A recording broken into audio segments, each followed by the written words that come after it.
예수께서 또 말씀하여 이르시되 나는 세상의 빛이니 나를 따르는 자는 어둠에 다니지 아니하고 생명의 빛을 얻으리라. 바리새인들이 이르되 네가 너를 위하여 증언하니 네 증언은 참되지 아니하도다. 내가 나를 위하여 증언하여도 내 증언이 참되니 나는 내가 어디서 오며 어디로 가는 것을 알거니와 너희는 내가 어디서 오며 어디로 가는 것을 알지 못하느니라. 너희는 육체를 따라 판단하나 나는 아무도 판단하지 아니하노라. 만일 내가 판단하여도 내 판단이 참되니 이는 내가 혼자 있는 것이 아니요 나를 보내신 이가 나와 함께 계심이라. 너희 율법에도 두 사람의 증언이 참되다 기록되었으니 내가 나를 위하여 증언하는 자가 되고 나를 보내신 아버지도 나를 위하여 증언하시느니라. 네 아버지가 어디 있느냐? 너희는 나를 알지 못하고 내 아버지도 알지 못하는도다. 나를 알았더라면 내 아버지도 알았으리라. 이 말씀은 성전에서 가르치실 때에 헌금함 앞에서 하셨으나 참는 사람이 없으니 이는 그의 때가 아직 이르지 아니하였음이로라. 지난주에 우리가 말씀을 나누면서 나눴던 게 뭐냐면 지금 이 땅에 생명의 빛 대신 예수님이 오셨는데 그 빛이 내 안에 들어오지 못하도록 막고 있는 어둠이 있다고 말씀드렸어요. 그래서 제가 말씀드렸던 두 가지 어두움이 뭐냐. 하나는 말씀을 공의롭게 판단하지 못하게 하는 그 자존심이라고 했고, 둘째는 교만에서 비롯되는 편견이라고 했습니다. 그리고 오늘 말씀을 보면 빛을 막는 세 번째 어둠을 기록하고 있어요. 그런데 일단 본문을 자세히 보기 전에 이 말씀의 전체적인 구조가 뭔지를 좀 봐야 될 것 같습니다. 자, 오늘 말씀을 보면 예수님께서 계속 주장하시는 것처럼 나는 빛이라고 말씀하세요. 그런데 오늘 말씀에서 유대인들은 그 빛을 받지 못하는 거예요. 그럼 왜냐라고 할 때 오늘 말씀을 보면 예수님의 특징과 유대인의 특징이 각각 부각됩니다. 일단 반복해서 드러나는 예수님의 특징이 뭡니까? 14절과 19절이 말하는 것처럼 예수님은 아는 분이에요. 그런데 동일한 말씀에서 드러나는 유대인들의 특징이 뭡니까? 그들은 몰라요. 아무것도 모르는 거예요. 그러니까 예수님은 아는 분이고 유대인들은 아무것도 모르는 존재인 거예요. 그럼 여기서 중요한 게 왜 유대인들은 아무것도 모르는 존재가 됐을까? 오늘 말씀은 이게 중요하거든요. 이 모른다라는 것의 원인이 뭘까? 성경은 지금 이들이 무지하다고 하는데 여기서 중요한 것은 이 무지의 원인이 뭐냐라는 거예요. 오늘은 이게 핵심입니다. 그래서 제가 빛을 맡고 있는 무지의 정체를 설명드리려고 하는데 한번 들어보세요. 그러니까 제가 청소년 사역을 할 때 이 청소년들의 특징이 뭐냐면 일단 애들은 설교를 들을 때 초반 3분이 정말 중요해요. 그러니까 설교의 3분 안에 흥미와 재미를 불러일으키면 20분에서 25분 설교가 들려요. 열리는 거죠. 그런데 이 첫 3분이 지루하면 그날은 이제 실패합니다. 그래서 제가 청소년 설교를 할 때 자주 썼던 설교 방식이 뭐냐면 영화 설교였어요. 아이들이 좋아하는 영화를 이제 선정한 다음에 그 영화에서 말씀의 메시지를 뽑아내는 거죠. 그래서 제가 많은 영화를 가지고 설교를 했는데 그런데 제가 다뤘던 영화 중에 제가 정말 가장 좋아하는 소재가 뭐냐? 그게 바로 매트릭스라는 영화예요. 제가 이 영화를 왜 좋아하냐? 이 영화는 기독교적인 영화는 아닙니다. 그런데 여기에 너무 중요한 인사이트가 나오는 거예요. 이 영화를 보면 주인공 남자가 하나 나오는데 이 사람이요. 좋은 직장에서 안정적으로 돈을 버는 지극히 평범한 사람이에요. 문제가 없어요, 소위. 그런데 이 사람 안에 있는 아무도 모르는 비밀이 뭐냐? 내가 직장 생활도 잘하고 있고 경제적 어려움도 없어요. 그런데 목마른 거예요. 이렇게 살고 있는데 이게 맞나? 내가 인생을 잘 살고 있는 건가? 그러니까 세상의 기준대로 하면 분명히 내 삶에 문제가 없어야 되는데 왜 나는 뭔가 내가 잘못됐다는 이 느낌을 떨칠 수가 없는가?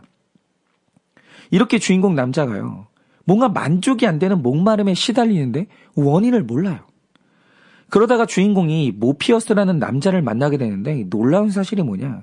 이 남자가 주인공의 목마름과 불안함을 정확히 아는 거예요. 왜냐? 내 안에도 그 목마름이 있었다는 거죠. 분명히 내 삶에 문제가 없었는데 늘 내 마음 한구석에 가지게 되는 이 의심이 뭔가 이렇게 사는 게 맞나? 내가 뭔가 중요한 걸 놓치고 있는 것 같은데 그게 뭐지? 나는 분명히 뭐에 목이 마른데 나를 목마르게 하는 그 원인이 뭔지를 모르겠는 거예요. 이런 식으로 주인공의 마음 안에 있는 그 불편한 감정들을 이 모피어스라는 남자가 다 아는 거예요. 그래서 이 모피어스가 주인공의 목마름을 해결해 주겠다고 하면서 제안을 하는데 그게 뭐냐? 지식이에요. 주인공 앞에 양손을 딱 펼쳐서 보여주는데 그 손을 보니까 한쪽 손에는 빨간 알약이 있고 반대편 손에는 파란 알약이 있는 거예요. 그리고 모피어스가 하는 말이 뭐냐? 만약 당신이 빨간 알약을 선택하면 당신이 모르고 살았던 모든 진실을 알게 된다. 그런데 중요한 건 그 진실이 고통스럽고 충격적이라는 거예요. 모피어스는요, 그걸 분명히 말해줍니다. 그런데 또 하나의 선택이 뭐냐? 만약 고통스러운 진실을 알기 싫다면 파란 약을 먹으라는 거예요. 그러면 진실이 있어도 그 진실을 영원히 외면한 채 살 수 있다라는 거예요.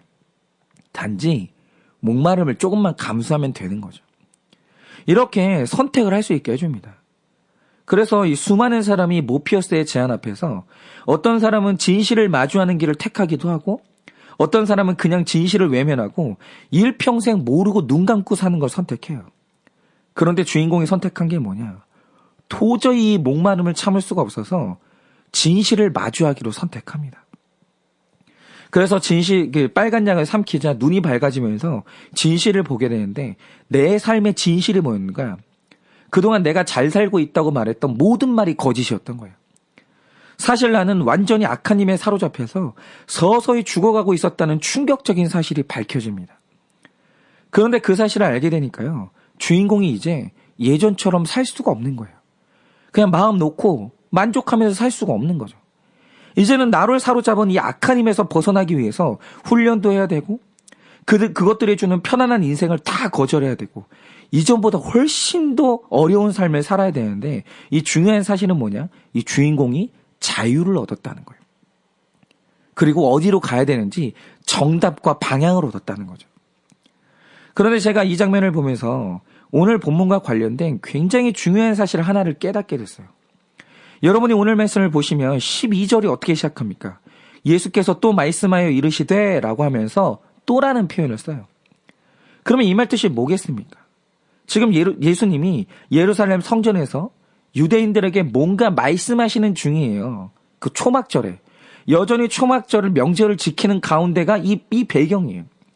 그래서 이제 성전에서 말씀을 강론하고 계시는데 오늘 말씀 내용 이전에 먼저 했던 중요한 가르침이 있었다는 거예요. 그러면 24일 본문에 나오는 내용이 뭡니까? 예수님이 명절에 예루살렘에 가셔서 말씀을 가르치고 있는데 갑자기 어느 날 혈기에 찬 군중들이 한 여자를 끌고 예수님께 찾아온 거예요. 그리고 하는 말이 뭡니까? 이 여자가 간음하는 현장을 덮쳤기 때문에 간음의 증거가 필요 없는 음란한 여자를 우리가 잡아왔다는 거예요. 그런데 모세는 이 음란한 여자를 돌로 치라고 했는데 선생님 생각은 어떠십니까? 이렇게 물어보는 거예요. 그런데 우리가 이 사건에서 가장 주목해야 될 게 뭐냐면 왜 이 사람들이 이렇게 화를 내냐는 거예요. 여기서 이들이 내는 화는 불 같은 성질인데 불은요 재료가 없으면 타지 않아요. 지금 이들 안에 이 불 같은 화를 불러일으키는 재료가 분명히 있어요. 그럼 그 재료가 뭐냐라는 거죠. 많은 사람들은 그 재료가 이 여자가 지은 죄라고 생각하시는데 그렇지 않아요. 왜입니까? 여러분도 이 사건의 결과를 다 아시겠지만 나중에 가면 이 여인이 지은 죄가 하나도 해결되지 않았어요. 벌을 받은 것도 아니고 이 여자가 눈물로 회개한 것도 아니에요. 그런데 사람들의 분노가 사라져요. 그러니까 이 여인이 지은 죄는 사람들이 분노를 일으키는 근본 원인이 아니었다는 거예요. 죄가 아직도 여전히 남아있는데 사람들 분노가 사라져요. 그러면 이 불같은 분노의 진짜 원인이 뭔가? 그것은 내가 이 여자를 정죄할 만큼 충분히 의롭다는 확신이 있기 때문에 그 양심의 떳떳함이 불같은 분노를 일으키는 거예요. 여러분 그렇죠. 생각을 해보세요. 오늘 끌려온 여자가 간음을 하다 현장에서 잡혔기 때문에 변명도 못할 죄인이에요.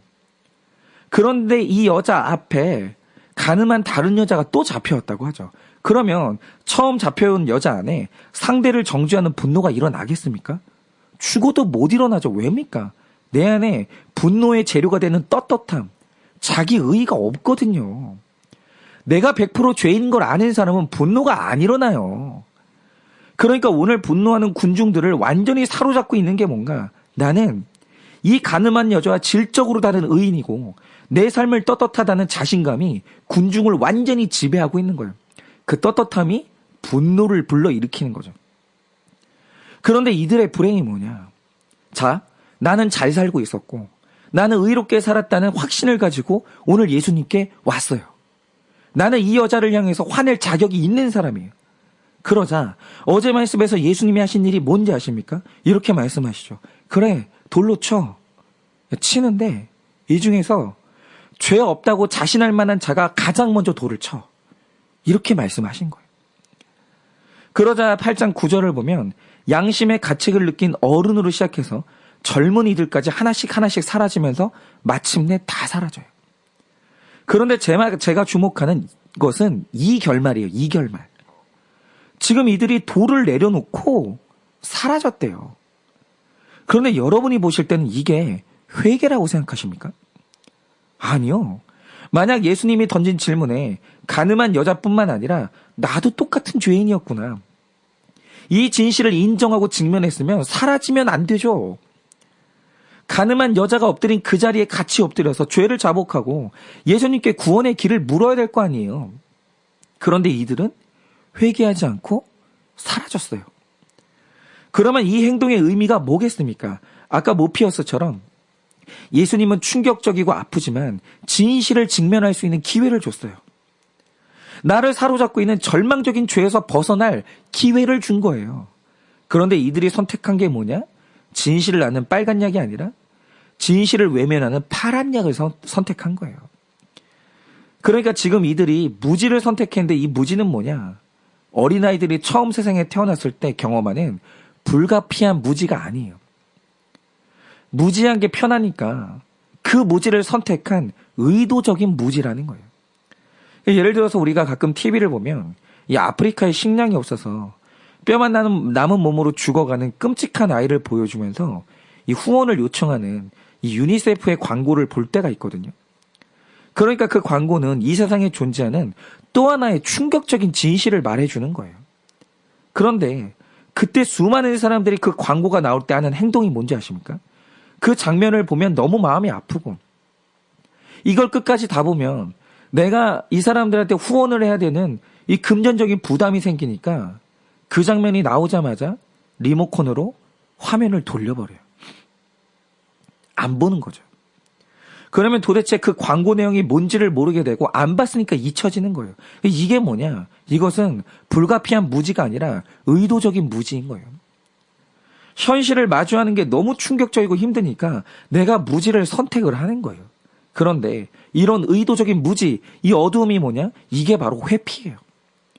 그러니까 오늘 본문을 보시면 이 사건이 있은 직후에 12절에서 또 말씀하시는 게 뭡니까? 나는 세상의 빛이라는 거예요.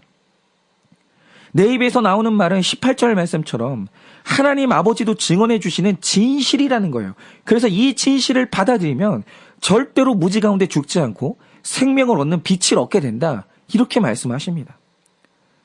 그런데 예수님이 말씀하시길 내 말은 진실이다. 나는 참되다. 내 아버지가 하나님이다. 이렇게 아무리 말해도 이들이 오늘 성경이 말하는 건 뭐냐면 말했는데 이들이 알지 못한다는 거예요. 이들이 여전히 무지예요. 그러면 이 무지의 성격이 뭔가? 이건 불가피한 회피가 아니라 무지하기로 작정한 회피인 거예요. 의도적인 무지. 왜요? 이 예수의 말이 사실이라면 내가 가늠한 여자와 똑같은 죄인인 게 인정이 되고 그대로 가면 나도 지옥에 가야 된다는 말인데 이걸 받아들이는 게 너무 충격적이고 힘든 거예요. 너무. 내가 지난날 살아온 모든 인생을 통째로 부정하는 게 감당이 안 되는 거죠. 그러니까 어떻게 했냐?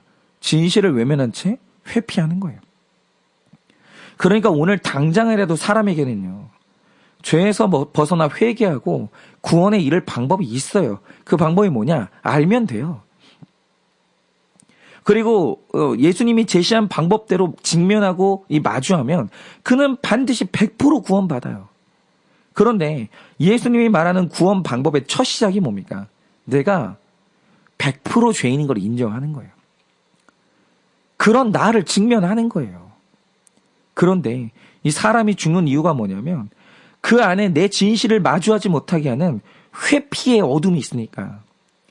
예수님이 곁에 계시는데도 아무 변화도 없고 나도 죽고 남도 죽이면서 결국 지옥에 가는 거예요. 그래서 제가 훈련을 시작할 때 가장 먼저 하는 게 두 가지예요. 첫째는 훈련생들을 테이블에 쭉 둘러앉게 합니다. 그리고 내 양옆, 내 맞은편에 있는 사람들의 얼굴을 보게 해요. 그러면 잘 보일 거 아니에요, 상대방 얼굴이. 그런데 이 중에서, 그러면 이제 묻는 거죠. 그런데 이 중에서 유일하게 안 보이는 얼굴이 누구 얼굴이냐? 그건 내 얼굴이에요. 내 곁에 있는 사람들 얼굴은 다 보일 수 있어요. 그런데 유일하게 내 얼굴을 내가 못 봐요. 그러니까 내가 남의 얼굴 봐줄 수는 있지만 지금 내 얼굴이 어떤지는 나 옆 사람이 나한테 말해줘야 되는 거예요. 이걸 말해줍니다. 또 디스크라는 심리검사 이야기를 해주면서 사람에게는 나만 아는 내 모습도 있지만 나만 모르는 내 모습도 있다는 걸 말해줘요. 그래서 훈련받을 때 정말 중요한 게 뭐냐면 남이 나에게 말해주는 진실이 충격적이고 힘들지라도 일단 부정하거나 회피하지 말고 인정하라는 거예요. 예를 들어서 제가 가만히 보니까 선생님은 말하는 게 좀 비호감인 것 같아요. 인정해보라는 거죠. 가만히 보면 선생님은 사람에 대한 사랑이 없는 것 같아요. 이렇게 말하면 인정해보라는 거죠. 그렇게 딱 쉽지만 모든 말을 받아들여보고 인정해보라고 그렇게 권면합니다. 그런데 10주 동안 아무리 아프고 충격적이라도 남이 나에게 해주는 진실을 받아들이고 직면하면요. 거기에서 회개가 일어나고 변화와 성장이 일어나는 거예요. 그런데 제가 훈련해 본 바, 직면이 안 되고 인정이 안 되는데 여전히 그 안에 회피의 어둠이 있는데 성공했던 훈련은 한 번도 없었어요. 한 번도. 그냥 이 바리새인의 모습에 머물러 있을 수밖에 없는 겁니다.